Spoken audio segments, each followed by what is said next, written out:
শীতকাল মানে কিন্তু পিকনিক। আমাদের বাড়িতে কিন্তু পিকনিক হচ্ছে, দিদিরা মামুনদিরা অনেক দিন পর আমাদের বাড়িতে আসছে, আমার কিন্তু বেশ মজা হচ্ছে, আনন্দ হচ্ছে। আর বাড়িতে লোকজন আসলে কিন্তু বেশ ভালোই লাগে।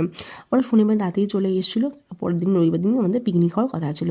তো ওরা বাড়িতে ঢুকতে ঢুকতে রাত্রি 9টা বেজে গেছিলো। আর ওদের জন্য টিফিনে বানিয়েছিলাম আমি গরম গরম পাস্তা, তার সাথে ডিনারের জন্য বানিয়েছিলাম তরকা রুটিটা কিনে নিয়ে এসেছিলাম। ওদের জন্য ওয়েট করছিলাম, ওরা আসার পরে কিন্তু আমরা খেয়েছিলাম একসাথে টিফিনটা। আর তারপরে এখন বাইরে যাব। বাইরে কী করবো হচ্ছে বনফায়ার, ঠান্ডা শীতকাল পড়েই গেছে, বনফায়ার তো করতে হবে। প্রত্যেকবার যারাই আসে না কেন আমাদের বাড়িতে বনফায়ারটা কিন্তু আমরা শীতকালে করে থাকি, আর বেশ মজা লাগে। ও কিন্তু অনেক কাঠ জোগাড় করে রেখে দিয়েছিলো। আর হ্যাঁ, তোমাদেরকে দেখাতে ভুলে গেছিলাম এই চশমাটা, নতুন চশমা বানিয়েছি আমি, আমাকে কীরকম লাগছে অবশ্যই কিন্তু কমেন্টে জানিও।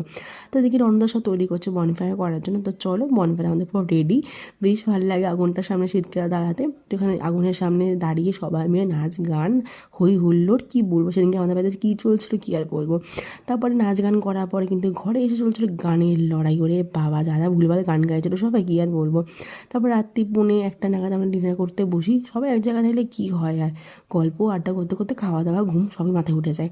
ওরকমই বেশ মজা করছিলাম আমরা। তারপরে এবার শোয়ার জন্য তো বিছানা করা রেডি, বাট কেউ তো শুতে যাচ্ছিলাম না আমরা, গল্প শেষই হচ্ছে না। তাও জোর জবরদস্তি করে সবাই সবার ঘরে গিয়ে শুলাম। চলো, কাল সকালবেলা হবে পিকনিক, সকাল থেকে জোর করে দেবে। তখন তোমাদেরকে ব্লগ আবার শেয়ার করবো, নেক্সট ব্লগে দেখা হবে।